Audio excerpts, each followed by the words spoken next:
Do you feel there is a little bit of a playbook when you think about how to scale? What are the things that we can learn from that? Technology is a big part of being able to scale.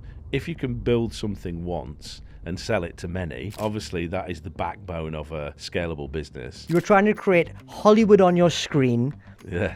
How did you self-fund that? The reason I did that is because there was a very real problem. There may be a gap in the market, but is there a market in the gap? And then it was a no-brainer. We decided to fund it. Tell us a little bit about the journey and how that sort of happened. Failure genuinely is part of the process. And a network is so vitally important. Opportunities come when you widen your net. How important is a brand when it comes to B2B marketing? But you have to understand what you mean by a brand. You can't build a brand without a sense of taste. Good businesses have good names and bad businesses have bad names. I'd love to get your perspective on AI and part of the growth engine for organizations moving forward.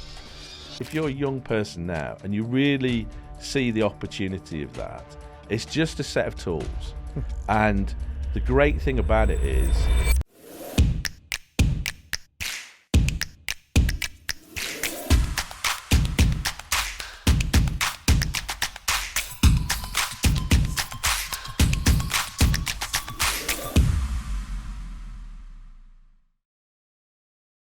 Welcome to another episode of the Places We'll Go show.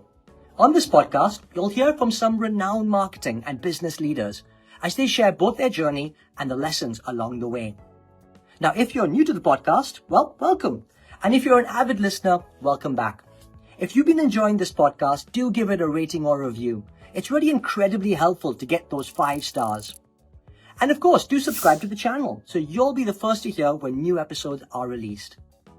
Now today, I'm joined by Richard Townsend, a legendary leader and accomplished entrepreneur who's made a remarkable impact in the world of workplace learning and development. Richard co-founded and led Circus Street, a pioneering digital learning business that helps organizations develop critical digital skills. Under his leadership, Circus Street grew into a highly successful global company that was ultimately acquired by QA, the UK's leading provider of tech, digital and leadership skills training, where he then became the CEO of Workplace Learning. So sit back because today you're going to get a real masterclass in entrepreneurship, strategy, brand building, and learn about how Richard scales businesses. Now, talking about scaling businesses, today's episode is brought to you by Studio Space, a leading on-demand marketing agency platform that enables marketers to browse and brief agencies, receive proposals, and start work all in one place. It's kind of like having your own agency network at your fingertips, but without the hassle, as they take care of everything from contracting to invoicing and procurement to legal. So you get the best talent working on your brands to help you grow. Check out Studio Space today. Rich, awesome to have you here today. You know what I love about you is you've got this sort of zest and energy. It's almost like you're a quintessential startup guy who happened to find yourself leading one of the largest companies here in the UK. I mean, tell us a little bit about the journey and how that sort of happened. Yeah, I think that's a really good observation, actually. You know, people make their way to be chief execs of larger businesses in different ways. They come from different backgrounds. They might, you know, I'm a marketer, so I run businesses as a marketer would. So I focus on the customer. You know, some people come through sales, some people come through more of a kind of corporate route, might be MBA background, that type of thing, right? But I'm naturally a founder and a marketer. So that's kind of how it happened. And the experience was, you know, I think like a lot of founders, they think they can do things better, and they have this itch, which is I've got to do it, and you never know where it comes from. My dad ran his own business, so there's some of that. There's probably some arrogance. There's probably some aspect of desire for freedom and not wanting to work for somebody else. And some of those things are really good. And some of those things can become more challenging if you run a bigger business, right? So you have to kind of keep some of those things in check. But ultimately, how did I get here? I was in marketing and advertising. I was in a media. I was lucky. I was the generation where the web came about. So I became one of the first sort of heads of digital of media agencies in the UK. I learned a lot about digital. I met a lot of great people. I met a lot of smart people who became my mates. And all that stuff gives you the ability to be able to start something. I didn't start something until I was in my late 30s, which is actually quite unusual. You know, starting a business in your late 30s. Really, you want to be starting a business, if it's that kind of media tech kind of business, you want to be starting it in your late 20s, really. I think, because you're young and you can take the knocks, and you know, it's a good time because you've got your energy levels are there. But the reality is that there's benefits being a bit older because you've got all that experience and that knowledge and those people. And so yeah, I started up a business that just did really well. I knew what I was doing by that stage. Was that your first business, by the way? I mean, how did that... No, it actually wasn't my first business. And I think you'll find that, you know, I'm sure you found that in the people that you've spoken to and the stories that you've heard. You tend to, you know, failure genuinely is part of the process. And it's obviously a cliche now. And there's some failure which is good and there's some failure which is not so good. But I set up a consultancy business after leaving the media sector, media agency world.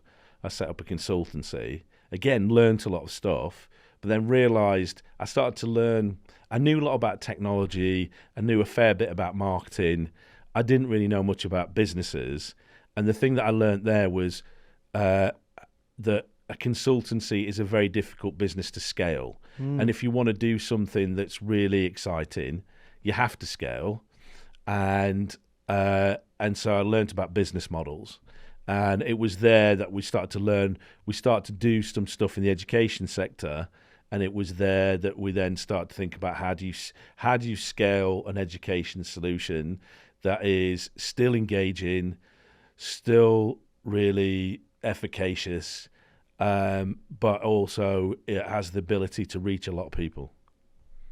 Rich, I'm fascinated by how you describe the difference between consultancy, not scalable, and then how you drove your way into creating something of significant value and scale. Do you feel there is a little bit of a playbook when you think about how to scale? I mean, what are some of the core levers that you think about when maybe analyzing a business or a business model about how you then, you know, drive through scale? What are the things that we can learn from that? Yeah, well, I mean, I think obviously there's scale and then there's scale. The opportunity that was given to my generation was technology, right? Obviously, technology is a big part of being able to scale. If you can build something once and sell it to many, then obviously that is the backbone of a scalable business. And technology enabled you to do that. I never thought of us as, people would use the phrase ed tech, and to a certain extent we were in the education sector and there was tech in our business. But I always thought of us as tech enabled because particularly with education, you also need, you need the emotive aspect of it. There's somebody who's sitting in front of the screen that needs to be engaged, that needs to want to learn something and then be taught something. And you can do that with technology, but for me it was always about, there had to be more of a human aspect to it as well, right? And this is quite interesting because, in fact, I was sort of reading the Airbnb story, and Brian Chesky was talking about how they started off thinking about something that wouldn't scale. In fact, they started off on sofas and cereal boxes, and what I find interesting is when I think about that tech digital enabled. For too long, some people have forgotten about the human aspect to it and the experience aspect to it. And so you got a whole load, particularly in our world of digital learning, you got a whole load of stuff that never gets viewed or never gets engaged, or the dwell times are terrible, people get switched off to it. So how do you combat the balance of, yes, the business model required for scale, build one, sell to many, with the need for a more experiential type of experience that people are desiring to get that foster human connection? Well, the thing is, I'm a marketer, right? And I think, obviously, one of the reasons that I'm on this podcast is because fundamentally it comes back down to that. So how does a marketer navigate anything? Through the customer, right? So it's interesting, as technology enabled these scalable business models, people would set up businesses because they wanted to create a business model. So you would get, we need to create a SaaS business, or we need to buy a SaaS business. I never thought about that. Somebody would say to me later, "Oh, you're a bit like a SaaS business," and I would go, "Oh, are we? Is that a good thing?" And they go, "Yeah, it's a really good thing." And I go, "Oh, yeah, of course. Yeah, that's get exactly the multiples up." Yeah, that's it. We thought about that right from the start, but we didn't. We thought about there was a problem for the customer. Yeah, and our customer was a learner and also was a business trying to teach people something very quickly. And we thought about what's the best way to do that. And we thought about, probably too much. We thought about how to make that an amazing experience. Exactly. And then later somebody said, "Oh, you're a SaaS business." But for us, it was always, don't think about the business model. Think about, you have all of these new tools available to you, but in the end, you're solving a problem. And marketers always think about the customer. And I think all great businesses, they need that approach. Rich, I've had the pleasure of going through some of those courses that you guys had created back at Circus Street, and I completely echo that thought. The UX design process that went into it was absolutely cutting edge for the day that it was. I mean, you invested a hell of a lot in the animation elements to it. I'm sure the learning design that came through it as well. There was a whole host of things that was super impressive. Yeah. What else did you then think of in and around just that digital experience? Was there more human connection elements to it that you then developed into the proposition, or was it fairly just, the digital infrastructure that was built around it? Yeah, no, for sure. I mean, we started very much with the content in mind. So the tech was almost, my brother, who was the co-founder of the business, was notionally the commercial one. So he was the one that, really did do the scaling, because he sold the product to lots of businesses all over the world. But my brother's always been, he's been a commercial person since, a young age, but he's always been somebody who, he's really smart. He's also very creative. And in those early days, he's also very funny, right? Right. So in those early days, our thesis was a bit like this. It was, well, the web's been around for 15 years, and nobody really understands it. People don't really know what it is or how to use it, and we're 15 years in. So how can that possibly be? And the reason that, or the kind of, our view was because nobody's made it interesting. And so our job really is to make it interesting. So that was the human bit. So when we started talking about, search marketing, most people would start from the perspective of, this is the algorithm, this is how to optimize search campaigns. We started with the narrative. We would say things like, one was a computer scientist in terms of the founders of Google. One was a computer scientist. One was a mathematician. One got off with the other one's girlfriend. They were both. We were very, very narrative driven. And then later we experimented with things like humor, and it was funny because we would be often laughing our socks off, and we'd create these characters. And certain of the audience would say, "I absolutely love this, it's brilliant, and I love watching it." Others would say, "You've gone too far, can we get back to the education?" So we were constantly refining what is our process, and how do we actually engage these people properly in the job that we're trying to do, which is transfer information, which is to get them to learn these things that they really should have learned years ago. Exactly. But they hadn't. This is interesting because if you go back to the root cause of the issue, one could have assumed that you would have fished in maybe a higher education pond versus where you eventually did go to, which was sort of going to the corporate organizations and becoming very much a partner to those corporate learning functions. Yeah. So it comes back to sort of how did you navigate and decide that actually, no, it was a corporate sort of play that we were going after? What was that segmentation sort of customer segmentation look like for you? I mean, again, to a certain extent, even though as a marketer and a business person, some of it was intuitive. So you have to, and now I can reflect on it, and it's more of a process that I can teach other people. So you have to solve valuable problems. That's the art to creating a big business. Someone once said to me, there may be a gap in the market, but is there a market in the gap, right? And you have to answer those two questions. Now, we were lucky to find both of those things at that time. The beauty of B2B businesses is the money comes in very quickly. And as soon as you go into a B2C area, it's more difficult. There are a lot more customers. That brings with it a lot more cost because you need to manage those customers.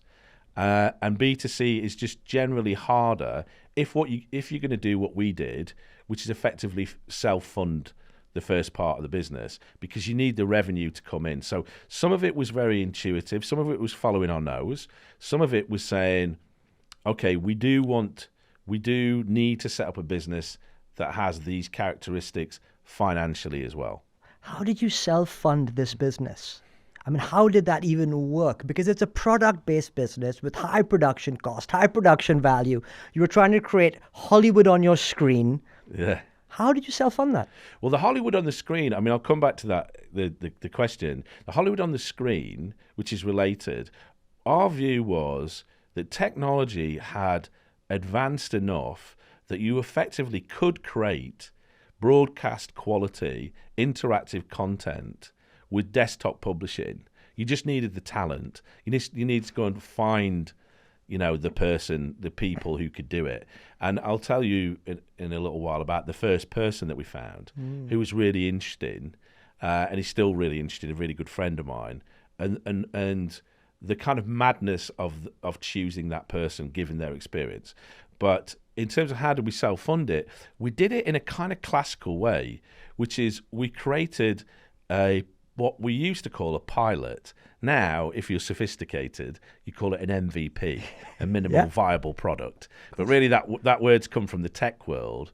And at that point, we weren't really tech people so much as we were teaching people about how technology was changing business. So we didn't use that phrase, but we built a pilot with a crazy guy in Northampton who really, he wanted to be a film producer, but he ended up running an e-learning business. So I wrote this narrative-driven script, which was all about teaching people about the base technology. And this crazy guy in Northampton who had one eye and a tattoo on his arm that said in the land of the blind, the one-eyed man is king, who was bonkers. We created this pilot together.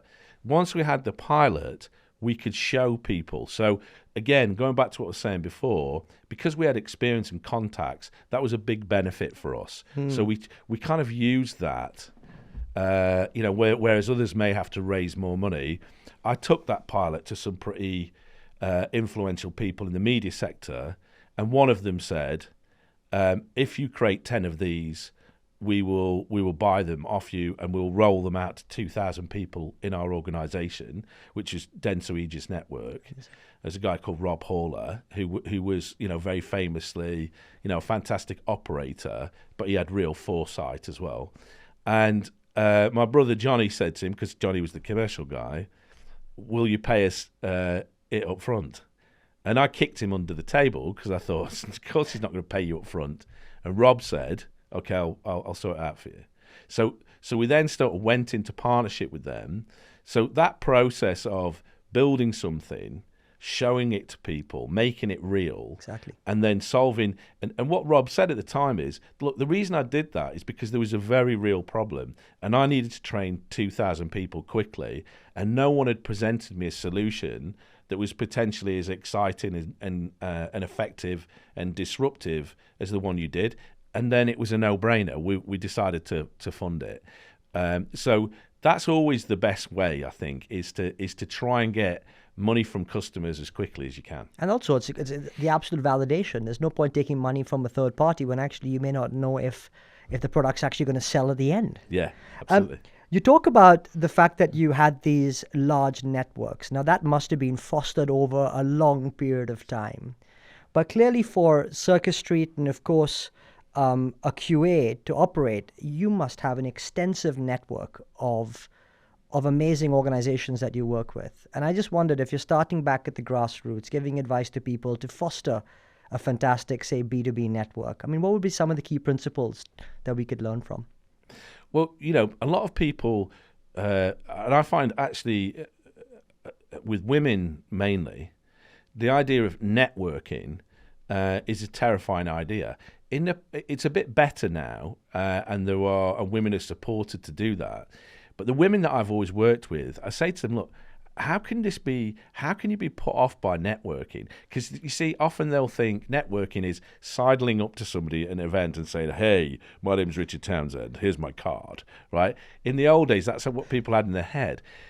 My female friends are amazing networkers. It's what they do, right? They're better than men. Men are terrible at it in their own lives. And often end up with no friends, particularly when they get into sort of their 40s and 50s, right? Because they isolate themselves. Are you admitting something here, Rich? No, but it's true. You look at, there's quite a lot of lonely 50-year-old men, there is, right? Because they're not. It's quite an epidemic, actually. Yeah, they don't exactly, right? They don't foster those.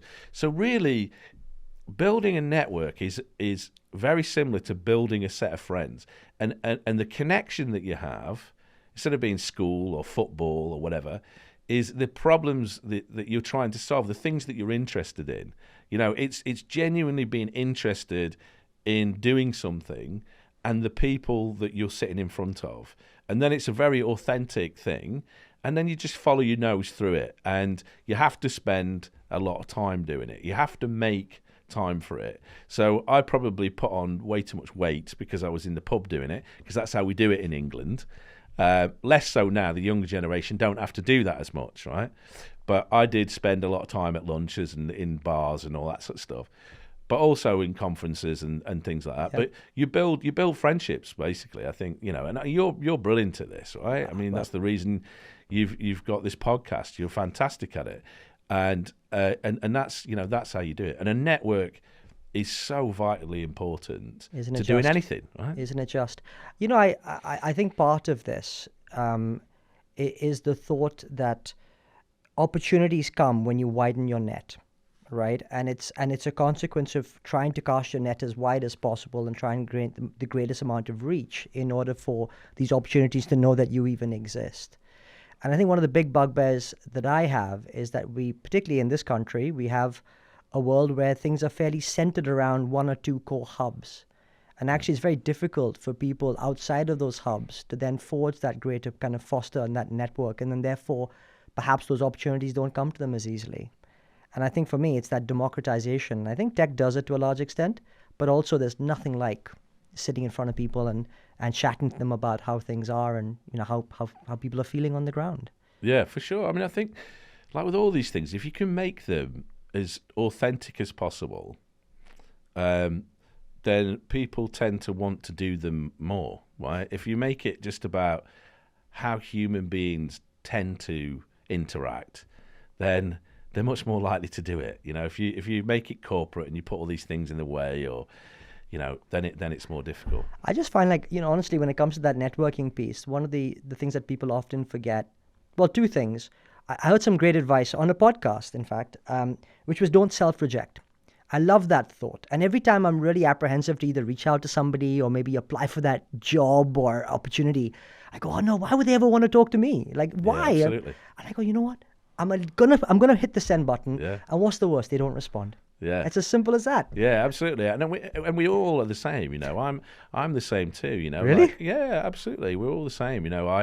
I sometimes feel like that, and I think that. I mean, this is a slightly different subject, but in terms of being a founder or achieving anything, I've often found that the people that I like the most, respect the most, they have doubts. Right? It's such an important thing. If there's obviously there are people that are very successful that never have any doubts, right? See them on TV all the time, I think. Yeah, but I just think that creating a great business, you have to have empathy, and you have to have a sense of that you're not the best thing since like sliced bread, right? Because you are then going to have better relationships with people, because it's human. It's natural for people to feel nervous about stuff, or that they're maybe not good enough to do stuff. If you really genuinely believe that you start out doing something and it 100% is going to be a success, one, you're in for a shock, right?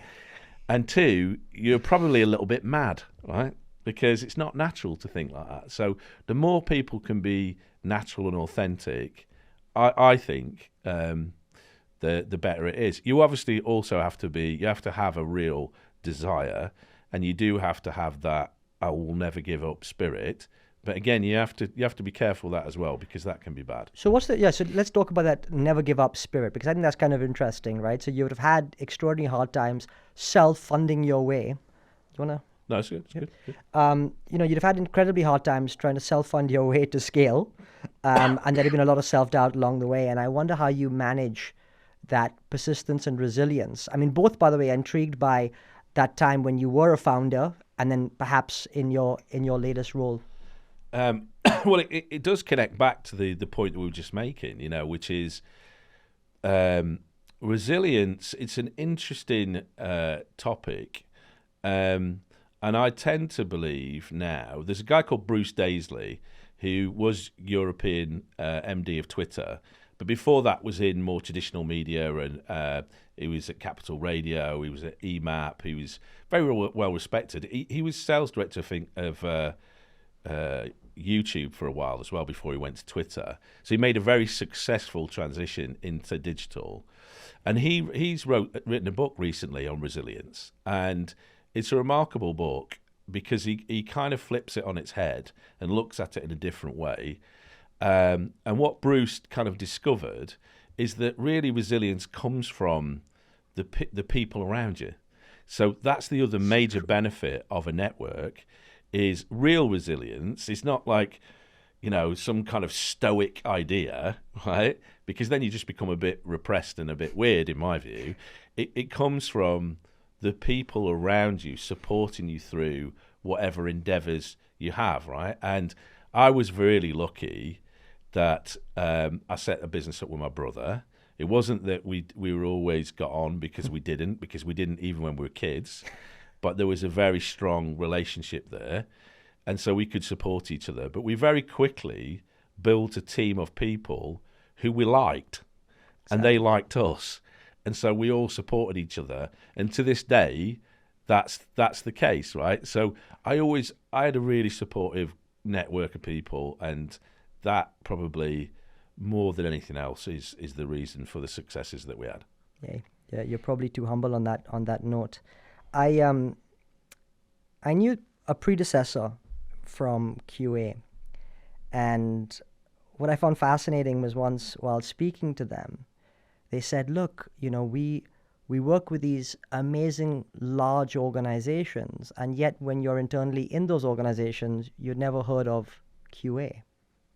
I thought that's kind of fascinating as a thought, because it goes back to the whole notion of building your brand and understanding the importance of brand building, even in B2B relationships.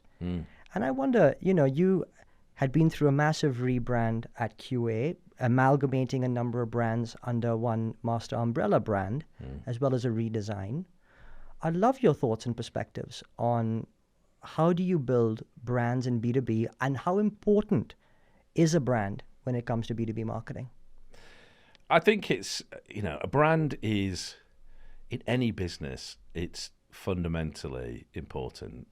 But you have to understand what you mean by a brand, right? And so there's a great guy that I have worked with over many years, and is still working at QA. And I brought him into QA to be the chief marketing officer, a guy called Jeremy Hill, who just has a really intuitive understanding about brands. First, you have to have a sense of taste, right? You can't build a brand without a sense of taste. You have to be able to say, but this is good, right? What's good? Because you're translating it to other people. So you have to have a sense of taste. And he's got a really refined sense of taste, like to the point where he would go, we can't do that. We can't, we just can't go that direction, right? It would offend his senses to go in that direction. But brand is really like one of the things that when we were choosing, he actually chose the name Circus Street because he was one of the guys that I set up the consultancy with. And Circus Street was originally a consultancy until we turned it into an online education business. And it was just the name of the street that we're on. No way. And we were operating in the back of a restaurant, in a shed at the back of a restaurant on Circus Street in Greenwich. And he said, we should call it that. And I said, but why? Because a lot of people overthink the names. And he said, because good businesses have good names and bad businesses have bad names. True. So we can choose whatever name we want, but it has to be one that we quite like the sound of. So that's how we came up with Circus Street. Later, obviously running QA, we had a business called Cloud Academy, a business called Circus Street, and a business called QA. And I was looking at potentially bringing a new name, using one of the more digital names. And it was Jeremy who said, no, we should stick with QA because actually it doesn't really matter in the end which name we choose. It probably has the most recognition because it's the largest of the businesses. And actually it's quite nice because it's 2 letters and we can do something with it. But really then it was about the work of saying, well, what problem is this business trying to solve? Right, and so the brand promise became learn, full stop, to change, which was we're going to teach you things as an individual so that you can change and develop. But the business who's buying our products, we are really teaching you these things so that you can change as a business. So it's not as much about the learner, it's about the impact of our learning on your business and helping you to make a real transition into a new world. So that then becomes the brand because it's the brand promise, learn to change, and then living up to that promise. And then obviously there's a look and feel and modernizing the look and feel. And again, that's where Jeremy's taste comes into it because he's then got a network of people that he says, right, these guys are cool. These guys really are on it. These guys have got fantastic credentials and taste. And if people present anything to him that isn't evoking the feeling that makes you go, yeah, this is it, then we're not doing it, right? So again, you just have to have some taste. So there's a bit of it which is, with any brand, it's about a discipline of understanding branding, and some of it is just your own taste, right? What's cool, what's not cool. What do you mean? You don't follow the data? Come on, isn't that the buzzword of the day? Data. I mean, data is important in there, but oftentimes data is there to validate decisions that have been made, not always to help you make decisions. And in something like a brand look and feel, where the data comes in is helping you to understand the customer problem. And we did use data in that process to get to what is it actually the customer wants us to solve, and what do we have, where can we play, given our resources, given our attributes as a business, where can we genuinely help them to solve this problem? So it's a marketing, it's a science and an art. It's a cliche, but it is, right? Isn't it just? I'm trying to think about where I've got a few places I can go.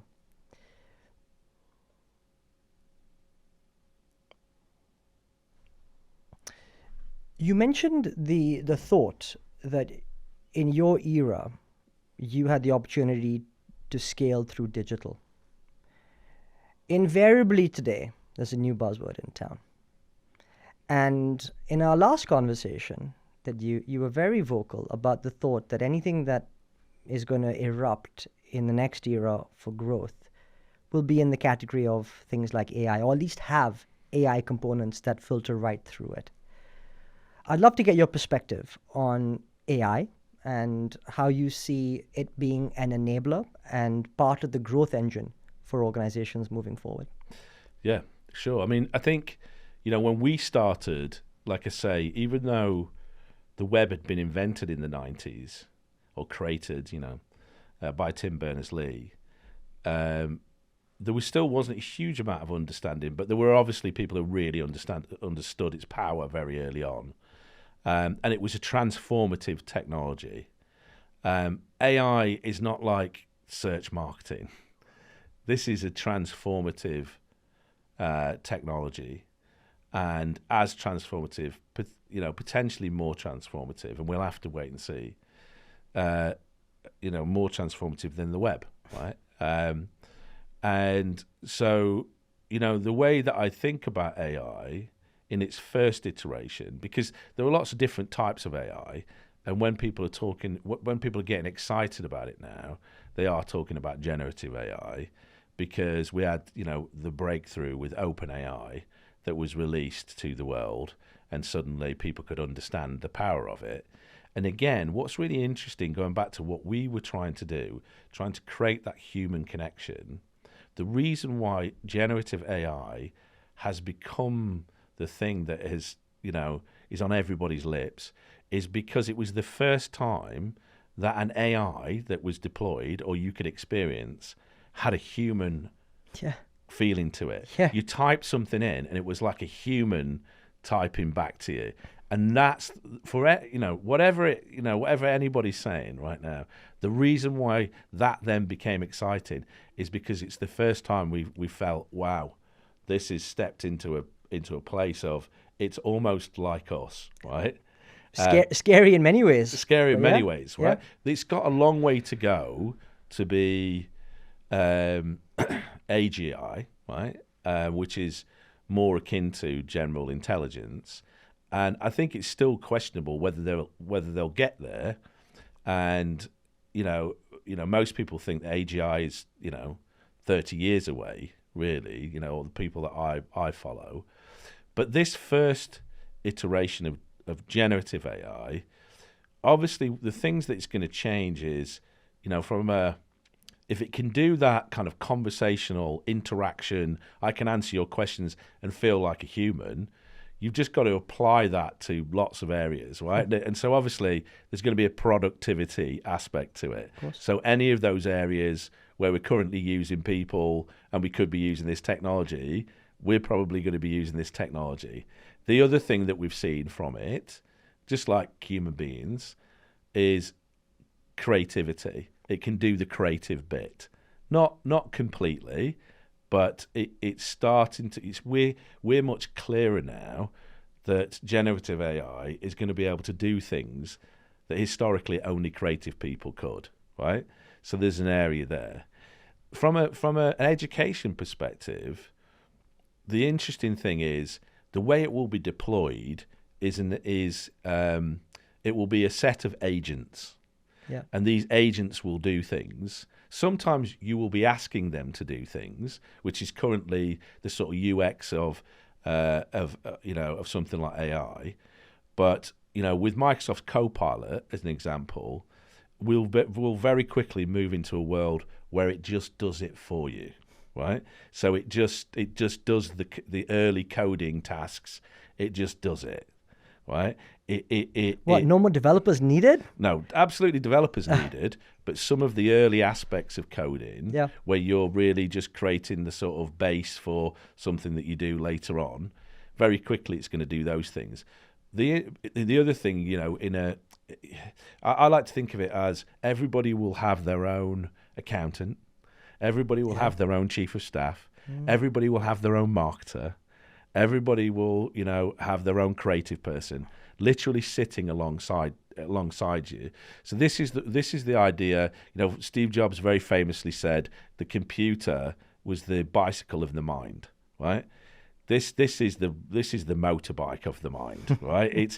It really is you with next to all of these things that power you to be able to be effectively superhuman. Right? I love that notion, right? I love that notion that we have these what would you call it, coaches or sidekicks or whatever it might be, helping you throughout your day in many different ways. And I'm sure, even like you say, picking up the pieces, whether that be you forgetting to do something, it reminds you or does it for you. Just amazing how that enablement can kind of take place. But it does lead us on to a big topic, which is around skill development. And let's talk about that in the context of marketers. I mean, there is always, and there's, rumors on the street and nervousness around what would AI do versus what some of the jobs and roles that marketers fulfill currently. So what's your take, particularly if someone is either at the beginnings or midway through their career? What type of skill development processes and foundations would you start to think about? Well, I mean, I think that the way I look at AI currently, and as I say, I think things are going to move very quickly, but within, a particular frame. Right? AGI, I think, is quite far away. So what we know about generative AI, it's going to be able to do some things, and it will quickly be able to do those things better than it currently does. So the first thing is you've got to learn about the technology. You've got to learn about it, what it's capable of now, and what it might be capable of in the future. But an interesting story. So when I was at university, I kind of got onto this mad course with a group of friends of mine. I was in America. So this, if you know me, this story will sort of ring true to how I do most things in life, right? Which is kind of follow your nose. I was in America. I was 19. I'd had a crazy trip. I was with a couple of mates. I didn't want to go to university yet. I came back, went through clearing, ended up on this mad course, which was it was at Greenwich University. It was partly business, but it was also partly it was part of the computer science faculty. So they were teaching us coding, which we weren't really paying a huge amount of attention to because we wanted to do the kind of more business stuff. But they were teaching us things like Cobalt, Pascal, Fortran, which were like mathematical programming languages, right?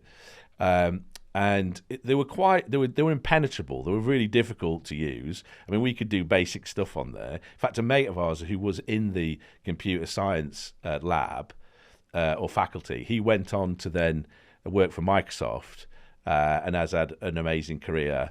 And he's now head of engineering for Trainline.com, and he's got 300 or 400 engineers reported into him.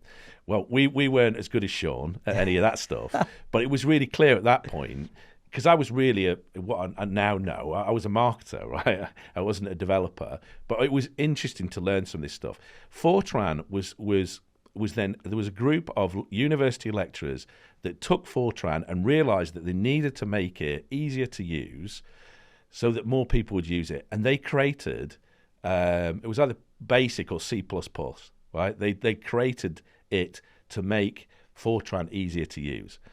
Since then, that's what developers have been doing. Let's try and make it easier to use. We had the Web 2.0 era. Yeah. So you had XML feeds and you had XML and then RSS feeds and all of those things, right? In programming, you have something called frameworks, which is a kind of starting point. It's a cheat, right? We're constantly making it, democratizing the skills and the tools of production that have been created by developers, right? Now, what you've got now is another set of tools that make it easier. So if you think about your career and you think, wow, I've got a set of tools that only a very small group of people had access to, those skill sets, those tools of building and creating have been democratized. Yeah. What is it that I want to create? You just go right back there in the same way that me and Johnny did to say, marketers will always say, but what is the problem, right? And it's going to be a while before AI can really do all of these tasks together for you, but it is going to be able to help you to do it, right? Interestingly, this week, I thought, how far has it come, OpenAI? So I was sitting in bed, I woke up at about 4:30 in the morning. I think it's got something to do with your age.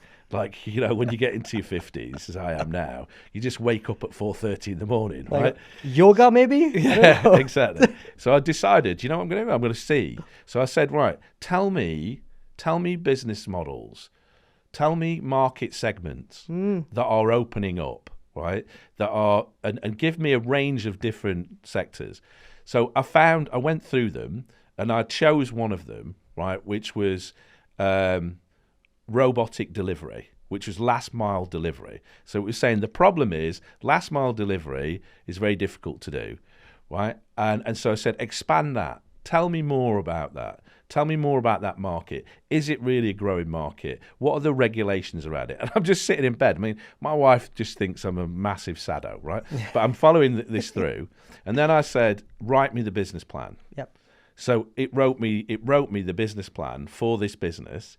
I then said, I don't like your presentation. Can you make it more colourful? So then it made it more colourful. And it has limited capabilities currently. I then upgraded to use the full service, because it will integrate things like Sora, which is actually creating video from scratch, right? And I started to then think about, how do we do that? Well, you can imagine, right? I did that in bed from 4 a.m. till 7 a.m, right? Like a real sado. But you can imagine, if you're a young person now and you really see the opportunity of that, it's just a set of tools. And the great thing about it is, nobody else has got the experience. The thing that you need to learn, and there are great people that you can learn from, somebody like a Mark Ritson and his course. Mark Ritson, all the things that I've seen, he really understands marketing. And the principles of marketing are never going to go away. They're just not going to go away. And he does a brilliant job of bringing that to life, right? But they're not going to go away. So you have to still learn some stuff, right? And once you've learned that stuff and you've got this set of tools, then it's an amazing time for young people. The problem is, at the moment, the narrative is all doom and gloom, because that's what the media like to do, because it will sell, exactly, whatever. But actually, I think, on reflection now, and I've spent some time with it, it's a brilliant time if you're coming into an industry. I love that thought, and that perspective there. The thing that really struck with me is the term you use around making things simple. And actually that applies to marketing through and through, whether it be the ability to use the tools because they are more simple and more democratized, but actually as a theory, as a thesis, if people in their careers can actually act out and make things more simple, whether that's messaging, communications, or indeed product, then I think people are really very much onto a winner. Less hassle-free, less friction, more simple. I want to ask something. So you were literally the CEO of a FTSE 100 organization. How did it feel? It's a really good question. Feel is, in there. When you're doing that kind of job, it is feel, because, you've got, I think we had 1,800 people. You're running a business. I happen to have quite young kids. You've got that kind of, we were trying to turn around a business. Not turn it around, that's not fair, because QA is a fantastic business. It's got huge growth potential, great people in it, but we were trying to reshape it for its next phase of growth. And so that is a lot of work, and you've got to take a lot of people with you, and you've got to have lots of different skill sets to be able to do that. So it's exhausting. It can be very rewarding, extremely frustrating, but it's definitely feel, because there's some days you think you're winning, some days you think you're losing, some days you think you're brilliant at your job, some days you think you're not. Every chief exec is going through those things. And so, it's a very different experience to being a founder. There are many marketers today who will aspire to end up in a chief exec type of role. And I think the reality is that it's few and far between that marketers do end up in those type of roles. I suspect it's slightly improving, but in the main, there are other C-suite members who tend to occupy that space more. Mm-hmm. So what advice would you give to aspiring marketers to become a CEO? Well, it's an interesting thing. Do marketers aspire to become CEOs? I guess some do. I think a lot actually just aspire to become great marketers, right? Sure. So the first thing I would say, Richie, is, that's your first aspiration, right? Moving into a chief exec role, is a very, very different thing. And in a big business, so the skill sets that you've got to learn, you have to know your discipline. So I personally think running a business as a marketer, it's the perfect role. But as you say, there aren't that many. The reason I think it's the perfect role is because marketing people know the customer. And the knowing the customer is the North Star, right? And the reason why it's important now is because so many businesses are going through massive change. And if you haven't got some understanding of the North Star, which is the customer, it's very hard to navigate. So that is the reason why I would make marketers chief execs. To become a chief exec. Why is it not working? Why is there so many not happening? Well, because there's another side to being a chief exec. Most, particularly big businesses usually have financial backing, right? There are usually some private equity people involved. It could be, it could be that you've IPO'd and you've got another different set of investors. But keeping investors happy and taking them along the journey is a very, very different skill set to running a business. There's also multiple disciplines. When you run a business, you're not just managing marketers or managing marketing. You're managing salespeople and you're managing finance people. So it moves you into a very different world. You retain, I think, good marketers can make that transition because they can retain that bit, which is that they understand the customer. But you've got to learn a lot of other stuff. And I would say the most difficult thing, if you are a marketer, is to learn the skill set of managing the board and the investors. Fascinating conversation, Rich. I'm going to come on to the last question. So what's the piece of advice or philosophy that somebody else has told you or said to you, or perhaps you've learned along the way, that has always struck you and stayed with you and held you in good stead? Well, aside from the marketer discipline of knowing the customer, what I always tried to do was to lead through culture.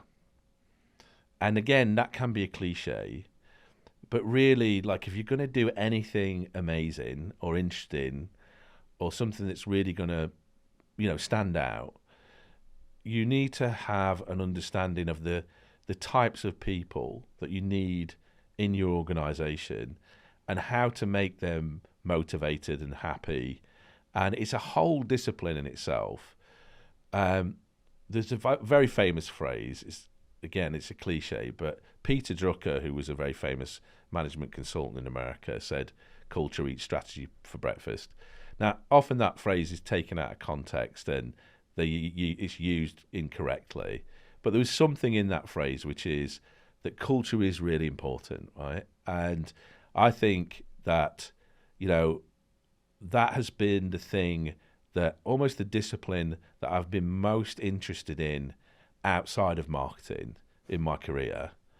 I forced myself to do the finance bit and to learn, about EBITDA and, to learn, how a profit and loss set of accounts works and a cash flow forecast. And I did find interest in those aspects.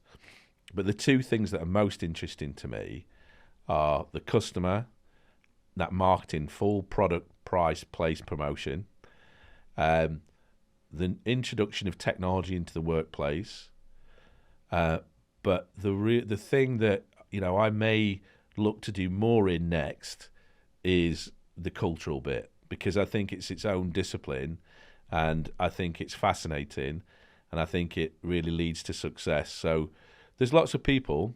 The first person that ever really showed me that culture could be powerful to not just people's happiness, which is very important, and well-being, but to the success of the company, was my first boss, Jim Marshall, who ran a business called the Media Centre, which became MediaVest and then became part of the Publicis Group.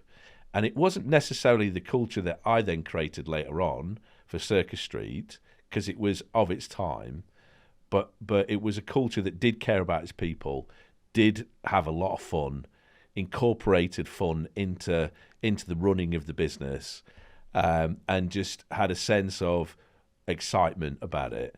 And so he's really the first person that taught me that.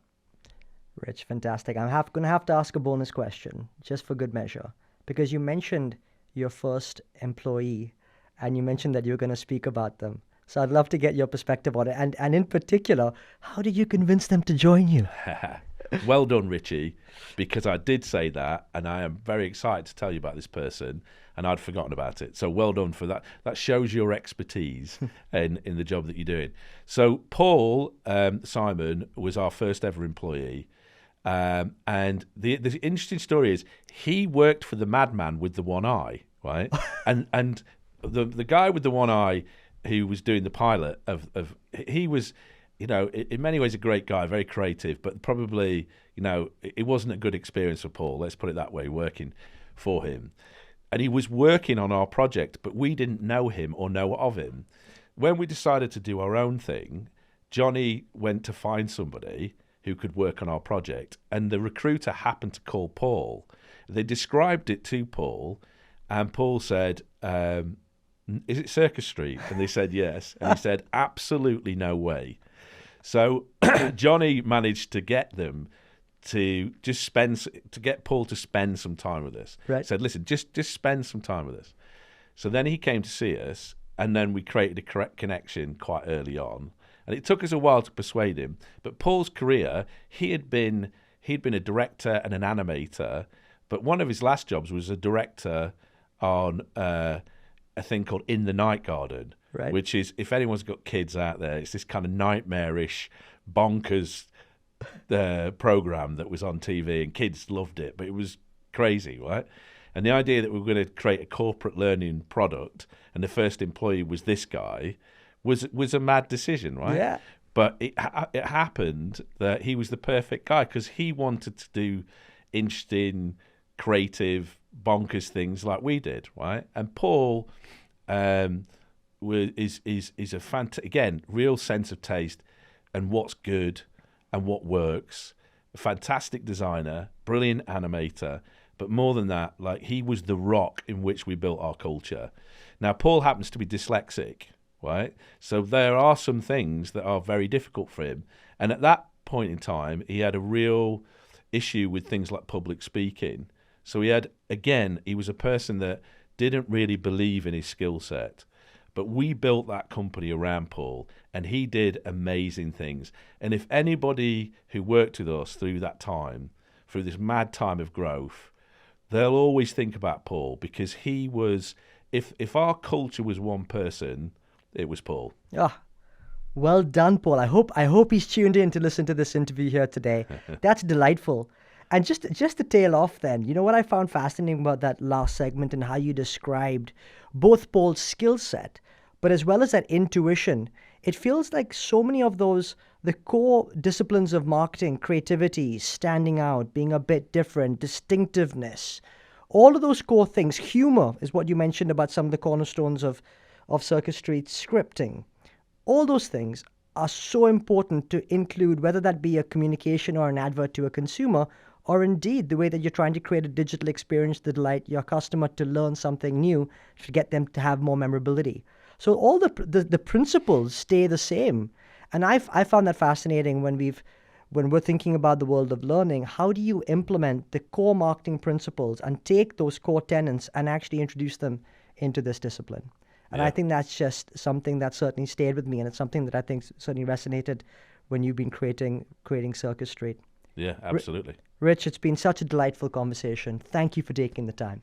Richie, absolutely loved it. And a big part of me saying yes is because it was you, and I knew that you would make it interesting. So thank you as well.